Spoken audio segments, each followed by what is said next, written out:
जय हिंद साथियों। तो आज इस वीडियो में हम आपके लिए एसएससी एमटीएस 12 मई 2023 फर्स्ट शिफ्ट का एनालाइज लेकर आ गए हैं। तो चलिए देखते हैं आपसे किस प्रकार से प्रश्न इस शिफ्ट में पूछे जा रहे हैं। पहला प्रश्न आपसे पूछा गया था कि अल्लाह रखा खां का संबंध किससे है, तो उनका संबंध है तबला। अगला प्रश्न आपसे पूछा गया था कि फूलों के आंतरिक भाग को क्या कहते हैं, तो फूलों के आंतरिक भाग को कहते हैं स्त्री केसर। हम डेली अपने चैनल पर ऐसे ही प्रैक्टिस सेट व डेली हर शिफ्ट के एनालाइज लेकर आ रहे हैं। आप हमारी वीडियो को लाइक करें व चैनल को सब्सक्राइब करना ना भूलें। अगला प्रश्न देखते हैं आपसे किस प्रकार से पूछा गया कि नवंबर 2022 में न्यूजीलैंड सीरीज के दौरान भारतीय टीम के कप्तान कौन थे। ठीक है, तो उस समय कप्तान कौन थे? हार्दिक पांड्या। अगला प्रश्न देखते हैं शोषण के विरुद्ध अधिकार किस अनुच्छेद में है, तो यह अनुच्छेद 23 में इसका वर्णन दिया गया है। अगला प्रश्न देखते हैं आपसे किस प्रकार से पूछा गया था कि केरल का नववर्ष, तो केरल का नववर्ष क्या है? विशु। ऐसे ही अगला प्रश्न देखते हैं आपसे पूछा गया था कि दम्पू डांस कहाँ का है, तो दम्पू डांस आंध्र प्रदेश का यह डांस है। अगला प्रश्न आपसे पूछा गया था कि पुरंदर की संधि कब हुई। पुरंदर की संधि 1665 ईस्वी में पुरंदर की संधि हुई। अगला प्रश्न देखते हैं। अगला प्रश्न आपसे पूछा गया था कि एलपीजी स्कीम पहल का मंत्रालय कौन सा है, तो इसका मंत्रालय होगा, तो इसका मंत्रालय कौन सा होगा? पेट्रोलियम और प्राकृतिक गैस मंत्रालय। प्राकृतिक गैस मंत्रालय। अगला प्रश्न देखते हैं। अगला प्रश्न आपसे पूछा गया था कि 1773 से 85 के गवर्नर जनरल कौन थे, तो उस समय के गवर्नर जनरल थे हेस्टिंग्स। अगला प्रश्न आपसे पूछा गया था कि पंचायत के विषय, तो पंचायत के विषय किसमें है? तो पंचायत के विषय 29 विषय माने जाते हैं।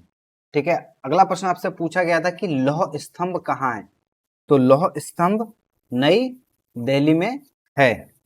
अगला प्रश्न आपसे पूछा गया था कि सुप्रीम कोर्ट किस अनुच्छेद के अंतर्गत आता है, तो सुप्रीम कोर्ट आर्टिकल 124 के अंतर्गत आता है। शीतकालीन ओलंपिक 2022 में एकमात्र क्वालिफायर प्लेयर कौन सा है, तो एकमात्र क्वालिफाई प्लेयर कौन सा है? आरिफ खान। अगला प्रश्न देखते हैं आपसे क्या पूछा गया था। प्रार्थना समाज की स्थापना कहाँ की गई, तो प्रार्थना समाज की स्थापना कहाँ की गई? बंबई में। ठीक है। इससे संबंधित जितने भी प्रश्न बन सकते हैं मैं उनको प्रैक्टिस सेट के माध्यम से आपके सामने लेकर आता रहता हूँ। ठीक है, तो हमारे चैनल को सब्सक्राइब करना ना भूलें, क्योंकि इनसे संबंधित जो भी प्रश्न बनते हैं मैं उनमें आपको कराने का पूरा प्रयास करता हूँ। चलिए अगला प्रश्न देखते हैं क्या पूछा गया था। ओजोन लेयर कहाँ पाई जाती है, तो ओजोन लेयर समताप मंडल में पाई जाती है। समताप मंडल में पाई जाती है।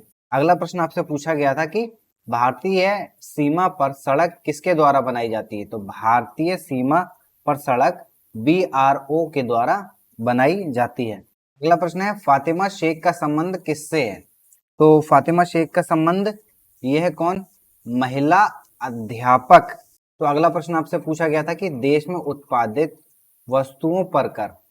ठीक है, इसका आंसर अभी पूर्णतः नहीं मिल पाया है, इसका आंसर ऑप्शन पर डिपेंड करता है, इस वजह से ऑप्शन हमें नहीं पता लग पाए। अगला प्रश्न देखते हैं बांदीपुर राष्ट्रीय पार्क कहाँ स्थित है, तो बांदीपुर कहाँ है? कर्नाटक।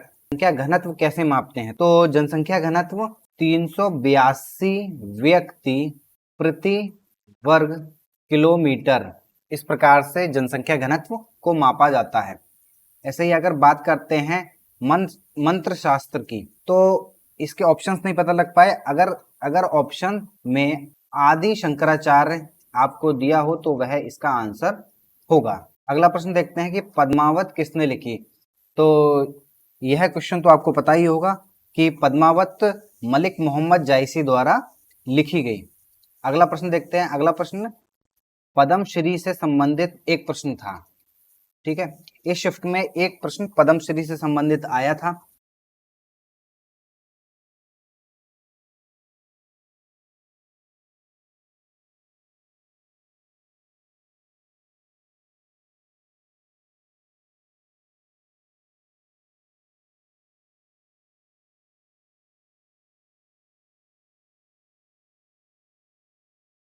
तो ये थे आपके फर्स्ट शिफ्ट के जीएस के प्रश्न।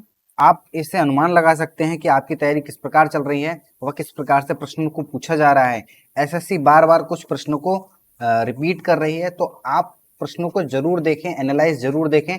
हमारे चैनल को सब्सक्राइब कर लें। हम डेली अपने चैनल पर एनालाइज व उससे संबंधित मॉक टेस्ट डाल रहे हैं।